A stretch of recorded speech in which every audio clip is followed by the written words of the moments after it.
Hey, you guys. Welcome, welcome. You are listening to the Oh Crap Potty Training Podcast. I am your host, Jamie Glowacki. I am the author of Oh Crap Potty Training and Oh Crap, I Have a Toddler. So, number one, before we start, anybody listening who has followed me for a while or listened to earlier episodes, you may be familiar with hearing my rooster crow. I've gone through several roosters, and we went a long period of time without a rooster, and now we have 21 chickens, and when you get them, they're sort of mixed sex when you get them as chicks, and it turns out we have about 4 roosters in this flock, so they're just learning to crow. So if you hear the loud crowing in the background, those are my roosters getting their cock-a-doodle doing on.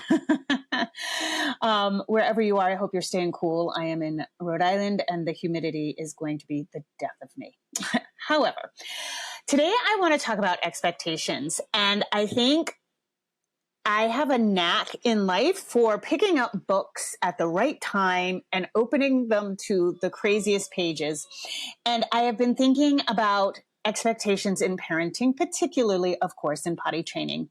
And I'm reading this great book called The Practice of Groundedness by Brad Stulberg. And I really like it. It's some actionable steps to stay really grounded. You know, I work from home. Pascal has graduated, but I did, I homeschooled for a long time, and doing a lot of things at once, I get very ungrounded, right? We're not meant to multitask. And it's always like, it's really hard for me to do most organizing of business the way most people do, because I don't leave the home, and then you have a kid, and kids interrupt everything. Right? And then I have the dog and the chickens, and there's some sort of emergency. So anyway, I got this book, and this one chapter is about managing expectations. And there were a couple of quotes, and I want to read you guys a passage so that I think you can fully grasp how your expectation of how potty training is going to go can really, really mess you up.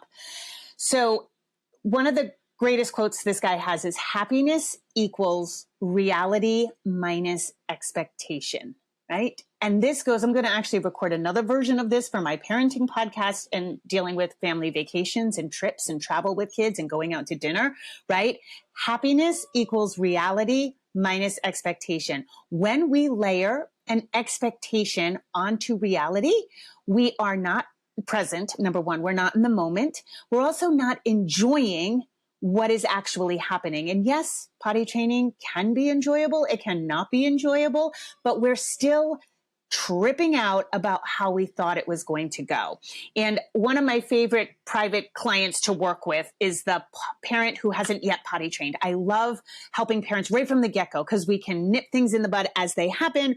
It's very easy for me to work with a client that way. The kids usually potty trained in a very short amount of time. A lot of times, though, people come to me after they've started and there's a lot of trouble, and we can still work together, but it's not, we have to go back and clean things up, so to speak. And I always get a little bit nervous when parents are like, oh, she's so super smart, or he is ahead on all his milestones, I'm sure he's going to do great. And I'm like, I want you to stay in a positive mindset, but I always get a little concerned with that, because chances are it's not going to go the way you expect. And that doesn't mean your kid's not smart. It doesn't mean they're not ahead or behind or whatever. It just doesn't always go the way you expect. And it's that expectation that ends up devastating parents. So in one bit of this book, he says, this is a quote from Thich Nhat Hanh. I don't know if you know him. Thich Nhat Hanh is a Zen master. He died, I think, in the last couple of years, but he says, we must distinguish happiness from excitement. Many people think of excitement as happiness. Oh, wouldn't you know, my Kindle shut down right at that moment. I had it open. They are thinking of something or expecting something that they consider to be happiness, and for them, that is already happiness. But when you are excited, you are not peaceful. True happiness is based on peace. And I think that really does apply again to potty training, right? Like when you are truly happy, you are at peace. And with our kids, we get this excitement, whether it's, oh, I can't wait to get started on potty training. I just know my kid's going to do great. Or it may be that your kid pees in the potty and you're like, whoa! And you're through the roof, and you actually scare your child, and then they get perfectionistic about it and it all implodes. Like it still applies, right? Excitement isn't happiness. And a lot of times just thinking about something can make you excited. But again, that's not happiness. The author went on to give an example that I think is particularly telling because he talks about his child. And he says, one morning, back when he was still an infant, my son showed an intense interest in a soft, bouncy blue ball.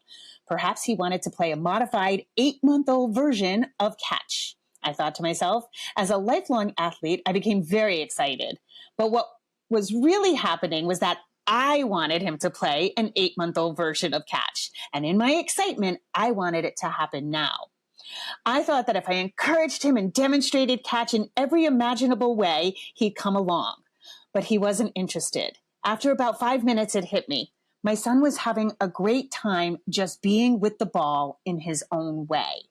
Sucking on it, looking at it, touching it, trying to eat it, being odd when it rolled after he let go of it. I was so busy being excited about what could transpire, trying to control the situation, trying to make a game of catch happen, that I was missing out on the chance to watch my son be himself. Once I released myself from any notion of playing catch, from excitement about what might lie ahead, my entire experience changed. I became less tense, restless, and restricted. I became more present and opening to experiencing what was in front of me, even if it wasn't anything close to a game of catch. So I just love that. Now, first of all, is this author crazy thinking an 8-month-old was going to play a game of catch? Yes, as we all know. But what I really love is that this actually does happen in potty training. We get so excited about either the process or, again, that first pee or poop in the potty that then our expectations rise. Or we go into potty training with the expectation that our friends, our cousins, everybody's done this super easily. It's going to go great for me. And again, it's this fine balance. I want you to experience the most easy potty training process ever. And I want you to be positive and hopeful, but the expectation that your kid is smart and is going to get it, the expectation that this is going to go without a hitch, that's the thing that devastates most parents. And I get emails, I get DMs all the time. I'm 6 hours into this. My kid's not getting it. Your book sucks. And I'm like, 6 hours? Like, guys, when have we ever learned anything new? So just try to keep your expectations level. And what I find is that we have been lied to. We have been lied to about potty training. And I am about to do an Instagram reel on this because I think it's so important. And that's like, I'll hear people say, oh, I got your book. I hope this works. What do you hope works? That your kid will be potty trained? Because pretty sure that's going to happen at some point, right? I hope this works implies that I have some secret trick that you don't know about. Guys, if I had a secret trick, I would either guard it with my life and charge $10 million or everybody would know it. If there were a secret trick that flawlessly trained every kid, we would all know it. So I hope it works. Again, it puts you in the wrong mindset and it puts your expectations in the wrong place. Like that I have some magic juju. It's a process. Learning doesn't happen in a matter of hours. And I know that this is the first milestone that most parents run into that has it has one set outcome, right? It's not like walking where, I make analogies to walking all the time, right? We don't when your child lifts themselves up and they start cruising along the furniture, you're like, oh, I think they're going to start walking. I hope this works. No, how does your child learn how to walk? Falling down a lot, making mistakes, tripping over their feet, tripping over different surfaces, falling down, crawling, then falling down again. That's how they learn. And if you said, oh, that's it, walking didn't work. It's been 6 hours since my kid pulled himself up on the coffee table. Forget it. This walking thing's not going to work. I'm putting him back in the crib till he can figure out on his own. I'm going to let him figure out on his own. Right? That's silly. We don't do that. We support the child. We're like, oh, come to mommy. Right. And so I don't know why, but potty training, I say this probably every episode on this podcast, it's the one milestone that everybody thinks is cookie cutter and that there's a time limit. And if the time limit isn't met, your kid is quote unquote not ready. Not true. So don't go into potty training. Set up the expectation that your child needs time to learn. Set up the expectation that all kids in any learning process, I hate to break it to you, but your kid's going to suck at one of them somewhere along the way. Maybe your kid sucks at potty training. Maybe your kid's a rock star at potty training, is going to suck at learning to ride their bike. Maybe your kid's going to learn how to ride their bike in an hour and suck at learning to read and need some extra help. Maybe your kid's going to read chapter books at 4 years old and is going to suck at tying their shoes. No human is good at everything. And certainly not every human is good at all the same things. So the idea that every kid is going to potty train flawlessly is a stupid expectation. We're human. Kids are going to run into bumps on the road. So I'm saying this is, this is a potty training podcast, but I want to bring this into the broader scope of parenting because, again, anytime I have been I'm not the kind of person that gets crushed by anything my kid does or says, when Pascal's got his heart broken for the first time, nobody prepares you for that. I was crushed, but it wasn't something he did, right? It wasn't like an expectation. But this is the problem with most things. We expect our kids to be really good and well behaved at dinner, right? Like when we take them out for a dining experience, they don't give a rat's ass, toddlers. Toddlers are the least codependent people on the planet, right? They will just fall out. I just saw a meme. I thought that was so funny. It was like, man, I wish we could all be toddlers. Like imagine a stranger coming up to you and telling you to smile and you're like, like have a tantrum on the street. Sometimes I think the world would be better off, right? But they don't have that filter. So that expectation, are you going to be like, you might be embarrassed that your kid's falling out in the restaurant. You might want to leave. You might be, bummed out that you don't get to sit and eat your dinner. But most of the time we're crushed by the expectation. Trips to Disney, big trips to amusement parks, big trips that you do, for your child to have fun.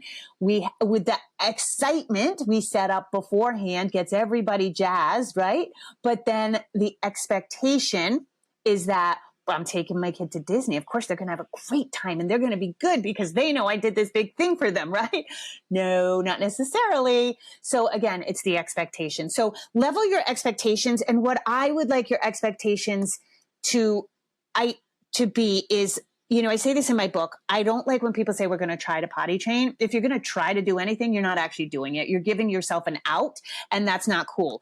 I think the parents who are the most successful right out of the gates are the ones who are like, let's see what happens. Let's see what happens. And they're ready to pivot. And they're not expecting the child to get it in 3 days. They're not expecting a good or bad experience. They're really in the present moment with the kid in front of them. And they're like, hey, I don't know how this is going to go, but we'll be here. We'll be here for whatever it is. And they're able to pivot. They're able to not get themselves all torn up. I've talked about this again in other episodes about like emotional sobriety. I get parents who are like devastated that their kid's not initiating, going on the potty by day 1. And I'm like, you're devastated at that? Like you got a long parenthood in front of you if that's devastating. So we want to stay away from these these expectations that then crash us against the rocks, right?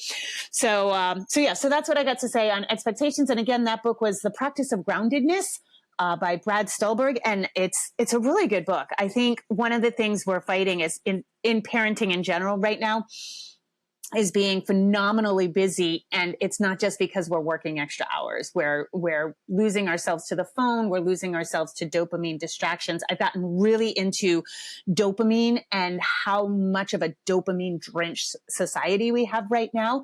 And the book addresses that. And it's really how to make yourself calmer and level and connected and in the present moment. So I highly recommend it.